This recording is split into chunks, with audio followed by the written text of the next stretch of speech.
Yuri Bezmenov, relatively unknown during his lifetime, is now one of the most famous defectors of the Cold War. But who was the person who went home after the lectures and journalism? This is the fascinating and tragic human story that is much less known than the famous lectures, interviews, and warnings. The story of his life after his defection, the ghosts that followed him, and his battle with alcohol, which ultimately ended his life. Yuri Alexandrovich Bezmenov was a former KGB operative who became posthumously famous for his lectures on Soviet subversion and explaining how the KGB operated. As Rita Hayworth is supposed to have said when she was asked why she divorced Orson Welles, something along the lines of, "I couldn't stand his genius anymore."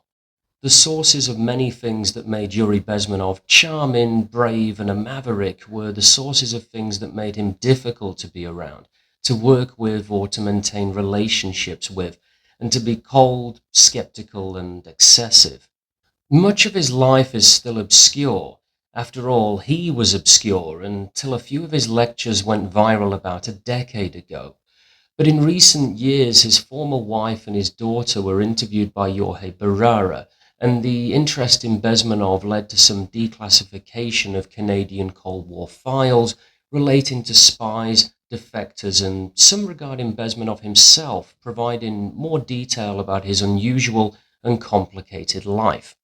As his daughter said, and as we will get to later, she was happy when he left. Bezmenov's life after defecting began when he revealed his identity to the CIA in India in early 1970 at the age of 31 and was taken to Athens for 6 months while they debriefed him and tried to figure out what to do with him. After this lengthy process, the CIA helped to give him a new identity by paying an Austrian businessman named Thomas Schuman, so Bezmenov could assume this name and background, and he was put in the hands of the Canadian intelligence services, who would handle him as a favor to the CIA. Bezmenov flew from West Germany on July 16, 1970 on Air Canada Flight 873 and landed in Toronto with $500 in cash. I believe there are probably four keys to understanding Bezmenov the man, and the first, often overlooked, might be that he abandoned his first wife, Anna, and their child, Vlada, as the price of his defection. And the second is that, even when he had gotten away from Soviet intelligence officially, it was always with him, as his new work and his life story revolved around it.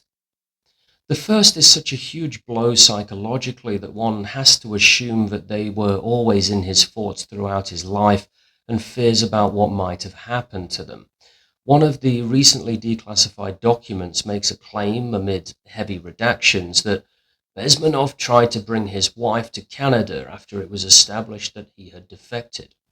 After his real identity was exposed in the mid-1970s in the Soviet publication Voice of the Motherland, the wife he left behind, Anna, is quoted at length, although it reads like she had a government official helping her copy edit her quotes.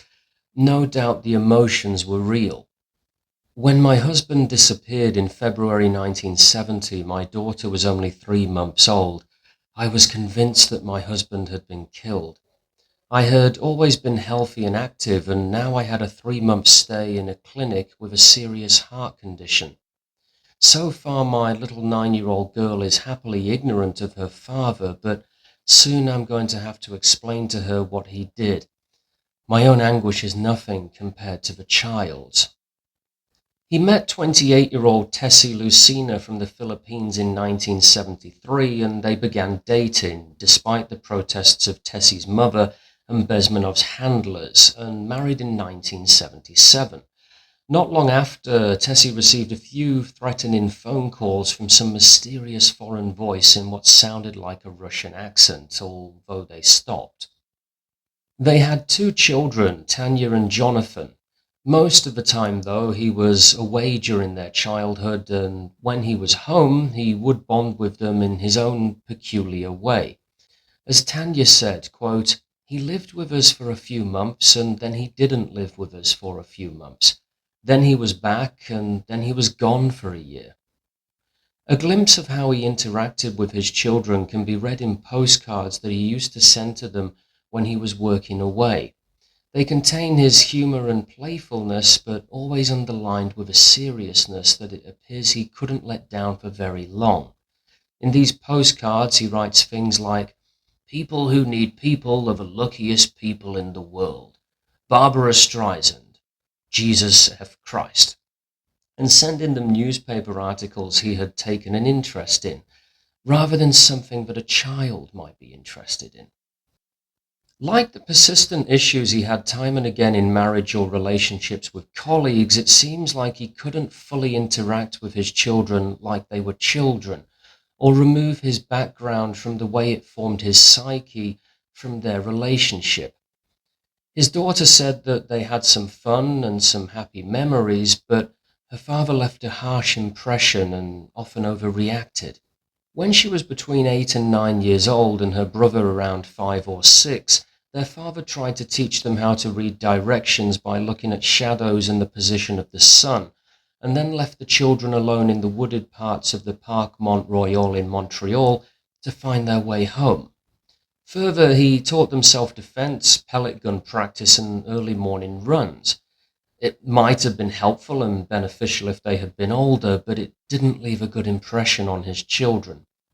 Tanya recalled that one of her earliest memories was when she was around 8 and her father was trying to read a book on ancient Mesopotamia with her, again probably too advanced for her age, and became frustrated and angry when she didn't appear to understand it, saying that their toys and games were making them stupid and removing some of them.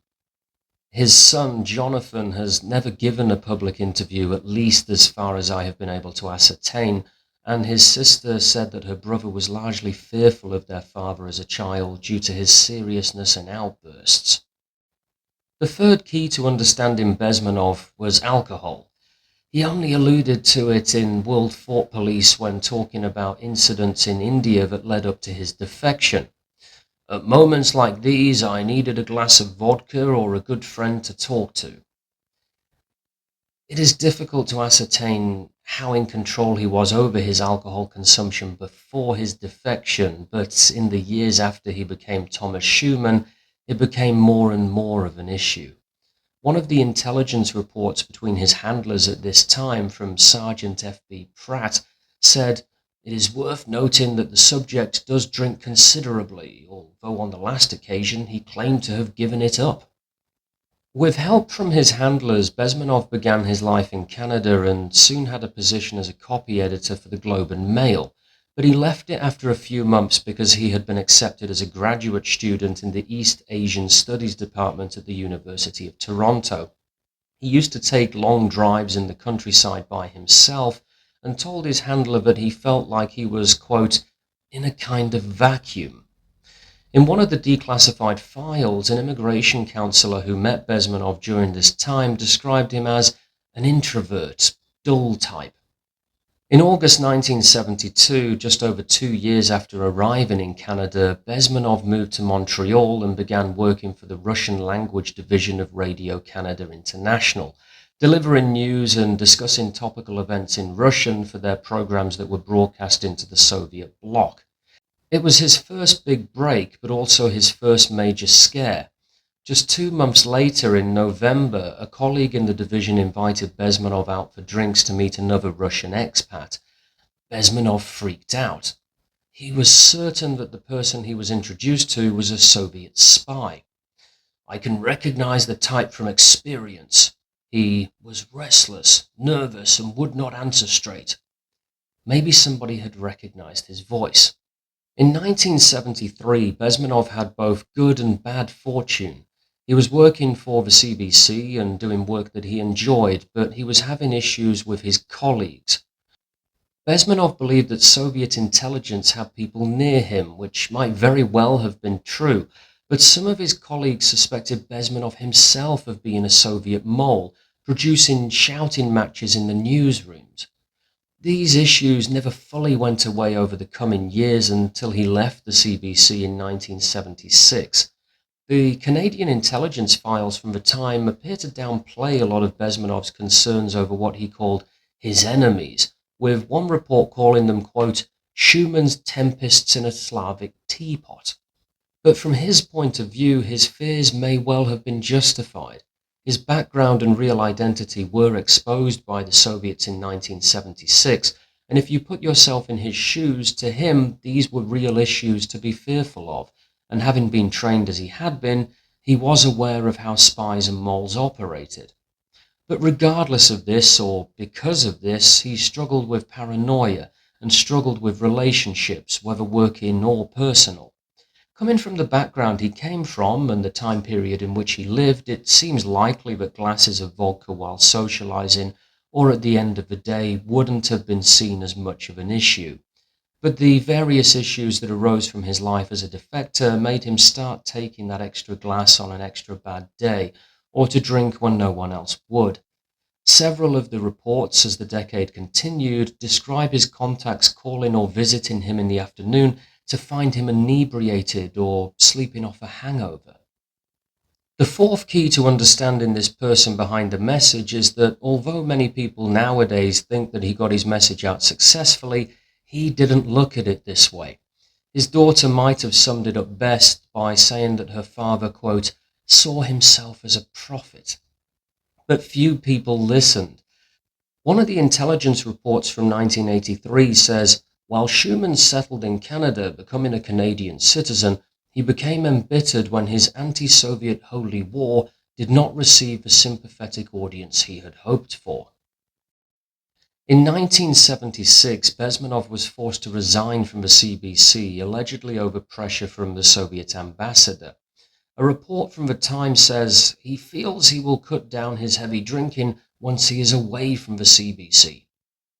At the beginning of the 80s, he moved to the United States after being invited to give lectures and interviews, two of which were recorded and other ones he is now famous for, although a few others were also recorded.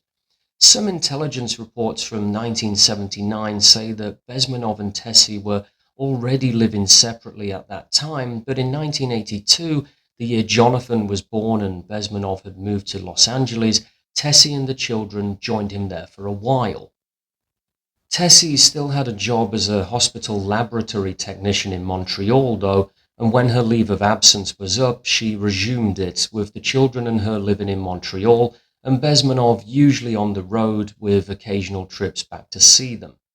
It might have been a positive and a negative. It might have made their relationship somewhat easier, giving each other space, but additionally giving him more temptation to drink. It is unclear exactly when Bezmenov began to accept that alcohol was, for him, a problem, but it seems that he started to accept this nearer to the end of the 1980s when he was living temporarily in the garage of a friend in Denver, and Tessie filed for divorce in 1989. But within a year, around the same time as the fall of the Soviet Union, Bezmenov's life began to look a little more positive. In 1990, he finally checked into a rehab center in Windsor, Ontario, and in so doing, repaired his relationship with Tessie somewhat. Not long after, he began teaching public relations at the University of Windsor. His sponsor at Alcoholics Anonymous, Jim Whelan, said that Bezmenov was getting back into the mainstream of life. He had a job and was seeing his children. In his obituary, Tessie said that he had been excited about the possibility of returning to Russia with the fall of communism, but didn't think that it was safe at that time to do so. But after a while, he relapsed, and for the worse. He travelled to spend Christmas with Tessie and the children in Montreal, but arrived a day later than he said he would when he had been supposed to pick the kids up. It didn't go well, and Bezmenov left early on Christmas Eve before everyone else was awake. The next day, they received a phone call that he was in the hospital in a coma from methanol poisoning. He remained on life support for a couple of weeks, but was pronounced dead on January 5, 1993. Fundamentally, although Bezmenov successfully broke free from the ideological subversion he had grown up with and been trained in other ways he never did, as his background appears to have been something he could never fully remove from his personal or working life when it was a detriment rather than a positive. But although he didn't live to see it, his lectures have now reached the millions he wished to reach and are, in many ways one of the greatest insights into the Cold War, intelligence operations, and communism.